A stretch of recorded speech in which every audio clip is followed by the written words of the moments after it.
Bonjour à tous. Bien lire et comprendre des textes de manière autonome est un enjeu majeur de la scolarité. Au cycle 3, CM1, CM2, 6e, la lecture devient un outil au service des apprentissages dans presque toutes les disciplines. Elle y aura une part de plus en plus grande. L'enseignement de la compréhension a donc une importance capitale.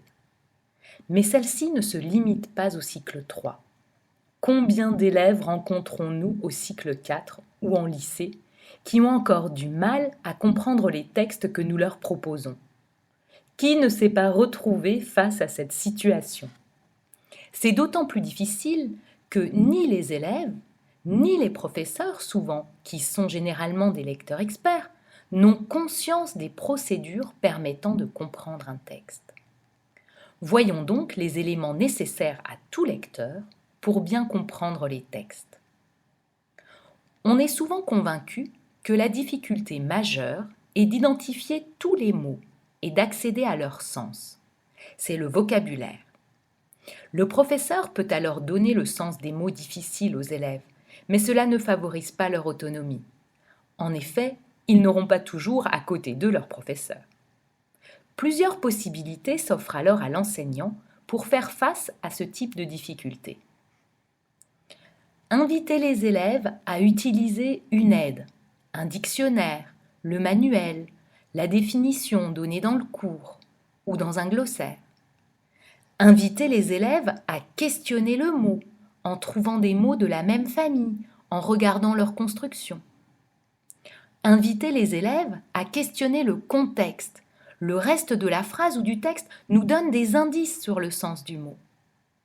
Mais les difficultés de vocabulaire, on l'a vu, peuvent se résoudre facilement. De nombreux élèves de la 6e à la 4e ont encore du mal à se faire le film du texte dans leur tête, à se construire une représentation mentale. Pour aider ces élèves en difficulté, il faut revenir sur les fondamentaux en leur apprenant à visualiser ce que dit le texte, avec un maximum de précision et de détails. Les élèves doivent être capables de construire un film précis de ce que dit le texte dans leur tête. Ils doivent être capables de se détacher des mots du texte pour les remplacer par des images ou des idées. Bref, ils doivent être en mesure de reformuler le texte. Les élèves n'ont pas toujours conscience non plus de la nécessité de faire des liens. Pour comprendre un texte, on doit faire des liens entre les mots de la phrase. C'est ce qu'on appelle la syntaxe. Qui fait quoi, où, quand, comment, de quelle manière, etc. Il s'agit de remettre le sens au centre de la compréhension.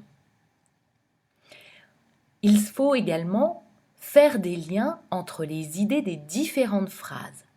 Ce sont les relations logiques qui unissent les phrases, mais aussi les paragraphes. Il est nécessaire de leur expliquer le sens des différents connecteurs.